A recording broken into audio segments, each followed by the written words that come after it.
mirga waaqayyoo dhaabbatu san Yesuus immoo nuyi. Yesuus Kiristoos.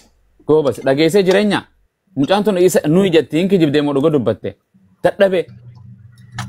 Ilmi namaa kan inni Istifaanos achi dhaabbate jedhuufi Eeyyee. namaaf agaluuf ibse. Beeke ilmi namaa san eenyu? Ilmi namaa kan mirga waaqayyoo dhaabbatu kan arge sana eenyu arge? Siimoo Yesuus arge? Ilma Waaqayyoo arge, Yesuusin arge. Goobas jireenya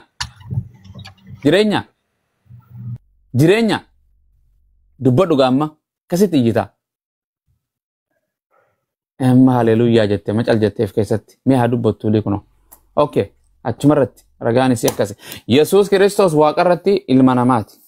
Goobas hanqasuma kanarratti na rakkite. Namaaf achirratti gaa wanta isin hubachuun irra jiraatu ayya waaqarratti ija namaatii waan argameef, ija namatti mul'ate waan argameef. Hafuura qulqulluu ni bar. Ija namaat haa ta'u kaa namatu arge kaa malee namni kan biraan achirratti hin argarre. Hafuura qulqulluudhaan iji baname achirratti ilma namaa arge. Ilmi namaa kun immoo ilmi namaa kan hafuurri qulqulluun san waan dogoggora waan kijiba itti mul'ise moo waan dhugaa itti mul'ise? Waan dhugaa itti mul'ise. Kanaafuu Yesuus Kiristoos mirga eenyu dhaabbachuu jira? Maal ta'ee dhaabbachuu jira? Waaqa ta'eeti moo nama ta'ee dhaabbachuu jira? Mirga Waaqayyoo Abbaa kan inni dhaabbate. Kan inni dhaabbate jira. Mirga abbaan waaqarratti waaqamu waaqaa miti. Irra naa deebi'a. Abbaan waaqarratti waaqamu waaqaa miti. Waaqa. Yesuus Kiristoos waaqarratti nama moo waaqa? Waaqarratti waaqa. Lafarratti illee ilma namaati. Fidi ragaa.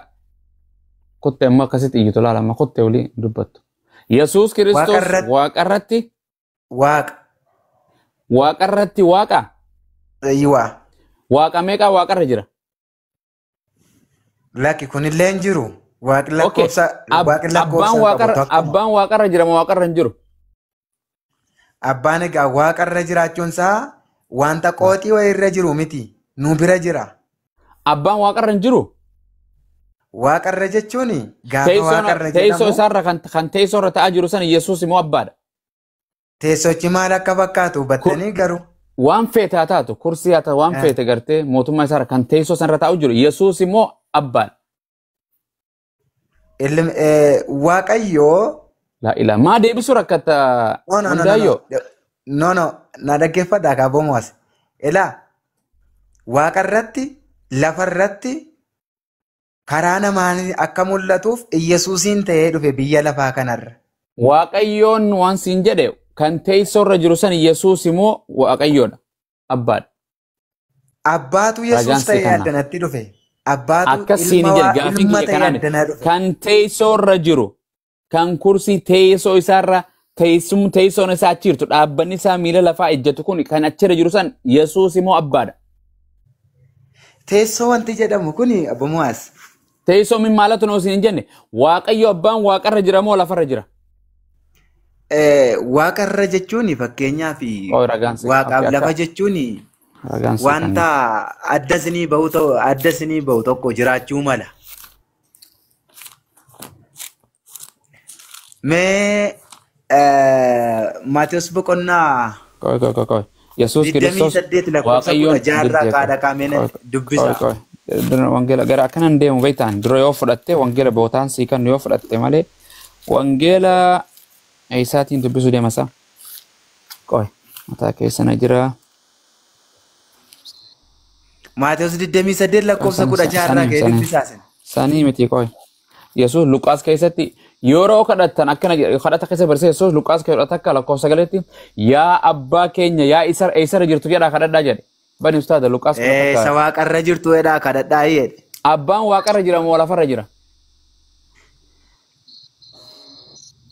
Inni waaqarra jira jedhamu suni waan waa qophaa'ee waan abbaan waaqarra jira moo lafarra jira? Isa waaqarra jiru jennee yoo kadhanne fakkeenyaaf. Gurbaa fakkeenya siin jenne Waaqayyo abbaan waaqarra jira moo lafarra jira?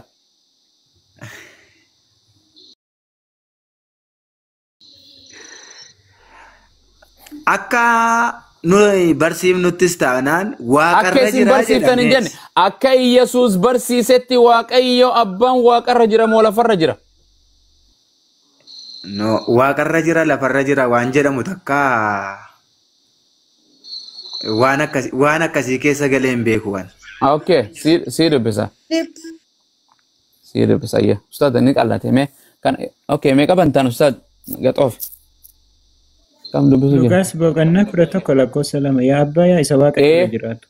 Akkana kanuma achuma guutuma isaatu akkasii dubbisa kana. Okay, Yesuus Kiristoos akkana jedha. Kana irratti yommuu kadhattan akkanatti fufee jirutti kadhadhaa jedhe. Yaa abbaa yaa isa waaqarra jiraattu. Eessarra jiraata abbaan? Wandoo. Amma gaaka nuti asii kadhannutti Akka isin kadhattan siin hin jenne akka macaafarra caafamee jiru Yesuus Kiristoos akka barattoota itti barsiise yaa abbaa yaa isa waaqarra jiraattu jedhe moo yaa isa lafarra jiraattu jedhe? elaga inni kuni yaa isa waaqarra jiraattuedha. Waaqarra jiraata moo waaqarra hin jiraatu abbaan? Amma gaa waaqarra waan jedhamu amma sa'a ganaadha. hubanne Amma hin jenne Waaqayyo Yesuus yeroo barsiisu Waaqayyoon isa keenya waaqarra waaqarra jiraata. jiraattu amma kana dhaggeeffadhaa amma na dhaggeeffadhaa isa waaqarra jiraattu utuu hin taane isa waaqarra jiraattu duwwaa utuu hin taane isa dhoksaadhaan Aan san isin gaafa Iddoo iji waan namaa sin hin jedhe argine jiraatu. laalla ni argita waan kana akka jiru yaa Sirriitti abbaa argaa jira. yaa abbaa yaa isa lafarra jiraattu jedhamoo yaa isa waaqarra jiraattu jedha. inni yaa isa waaqarra jiraattuedha. Kadhata gooftaan barsiisedha. Kanaaf dhuga moo soba waan inni gooftaan barsiise kun. Dandee dhugaadha malee. Kanaafuu waaqayyoon lafarra hin jiraatu waaqarra jiraataami.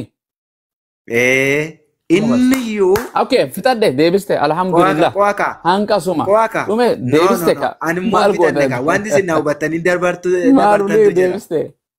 Eega Waan gaafii isin na deebiste. hubattanii dabartantu jira. Maal si hubadhu? Waan isin na hubattanii dabartantu jira. Fakkeenyaaf.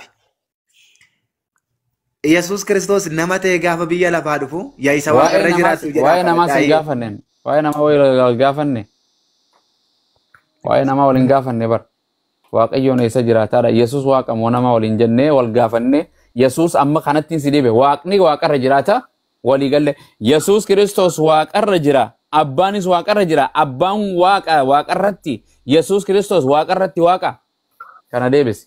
Ragaa Wangeela Yohaannis Wangeela Maatiyus boqonnaa 28 lakkoofsa 16 qabaasaa ka. Gaafii afaanii dura deebisi ka. Waaqayyoon abbaan achirraa ka'een waaqarratti. deebisa. Achirraa ka'een deebisa. Waaqayyo abbaan waaqarratti waaqa achirra jiraata. Yesuus Kiristoos Achirraa ka'een deebisa. waaqarratti nama moo waaqa? Waa'ee gooftummaa Yesuus namummaa isaatiif waaqummaa isaa achirraa ka'een Gooftummaa deebisaa kan sin jedhu. gaafanne gurbaa kiyya. Gaafii afaanii yoo naa deebiste yoo waan dhugaa taate naan fudhadha. Waan dharaa yoo na deebiste fidi ragaan sin jedha. Waaqni waaqarratti waaqa. Waaqayyo Dura haa abbaan. dubbifnu. Yesuus Dura haa Kiristoos dubbifnu. gaafii afaanii deebise achi booda ragaan akka inni ta'a. Yesuus Kiristoos waaqarratti nama moo waaqa? Waaqa irrattis lafa irratti saboo waan isaa kennamee jiruuf Aboo Waaqa as irratti- gaafachuutti hin jiru. Anaafis kan namtee jirti. Aboo siin hin jenne. Abiyyiifis kan namtee jirti. Bartee mootummaa No. Yesuus hin qabne abiyyiin lafarrattuu qaba kun nama hidhuu fi fixuu fi ajjeesuu fi biyyaa si baasuu fi biyya bulchuu jira xayyaaraan deema. Aboo kana Yesuus ni hin qabaanne biyya lafaa murteessuuf takka Yesuus hin dhufne aboo takka hin qabu. Biyya lafaa Waaqayyo No. seenaa kan jedhame seexaana. Yesuus mootummaa Yihudoota keessatti Haaboon kan aangoo Doktera takka hin qabu. Abiyyiif kan Nama keenyaaf kudhan kan bulchuun kootiif ture kan Yesuus keessan Kiristoos. adda. Kan Waan gooftaa sin jedhe. Yesuus Kiristoosiif no. Wal bira hin dabarru Yesuus Kiristoos nama shan bulchee Ilma beeku iyyuu nama sinan shan barbaadaa obboliin jira. beeku nama shan bulchee Bataamitti beeku. sinan barbaadaa jira. Beeke Geetan bataamitti eegana barbaadde Wandayyo Yesuus waaqarratti Yesuus Kiristoos waaqarratti nama moo waaqa? Waaqa irratti lafa irratti saboon isaaf kennamee jira. Aboo sin gaafanne eenyu kanneefin si eenyu kanneefin si jedhe waaqa kanneef jetta Haboo waaqa miti ta'uu Yesuus. dha Kanaafuu dhaggeeffadhaa. Ilaa Waan sin waamannee jedhe. darbuu qabna. Yaa Haboo waaqa gootasi. ta'uu haboo nama ta'uu Aboo nama waaqni hundaaf kenneefii jira waan Waaqayyo ta'eef gartee Musee waaqa godhee isa ergee jira Faraa'oo on the Pharaoh. So waan sin jedhe Yesuus Kiristoos amma waaqarratti nama moo waaqa galgala kan amma. waaqa irratti waaqa malee Ragaanaa kan Yesuus Kiristoos waaqa irratti waaqa kan jedhu. Ila Ani nama macaafa kakeense kana. Wangeela Maatiyos boqonnaa 28 lakkoofsa 16 Gurbaa waaqa irratti hanga Yesuus waaqa kan 20 jedhu naa dubbisaa. kenni. Yesuus waaqa irratti Dubbisaa. waaqa kan jedhu.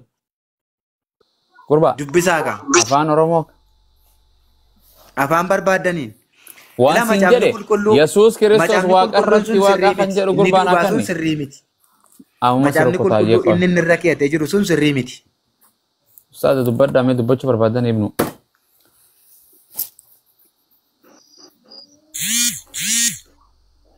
Ibnu dubbadhaa. barbaanne itti fufaa ustaas. Oh, okay, ayyee.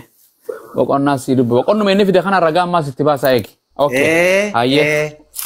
Kanumaas ammas ni 28 miidhamta. Kana ja'a ammas ta'e kana hanga dhiiftee kanarraa miliqu deema. Meeqa? Yesuus Kiristoos Takkaayyuu miliqu malee. waaqa. Boqonnaa kamii sii dubbisa? Waaqaa kan jedhu Yesuus waaqa irratti. 28 Maatiyoo 28 16 irraa ka'e hanga 20tti dubbisaa. Meeqa irraa ka'e? Fayyaan qabdu. 16 ka'e.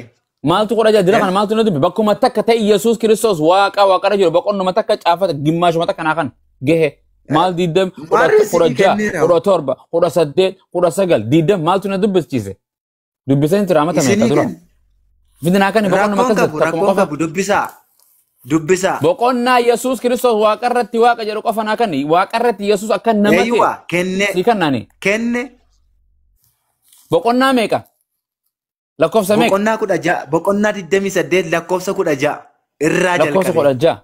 Irraa jalqabe bakkuma Eh. akkas jettu qofa naa himi ijoo qaal baqaal Yesuus waaqa irrattis waaqa kan jedhu. Yeroo fixuuf deema yaa dhugaa. Eessatti akkas jedha?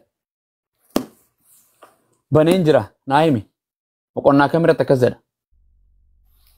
Ajaa'iba. Yeroo fixu naa dubbisinaan jedhaasa. Quraana see kasawaa bittee harkan wanta dubbisaa jedhe. Bakkuma akkas jettu qofa naa kanneen.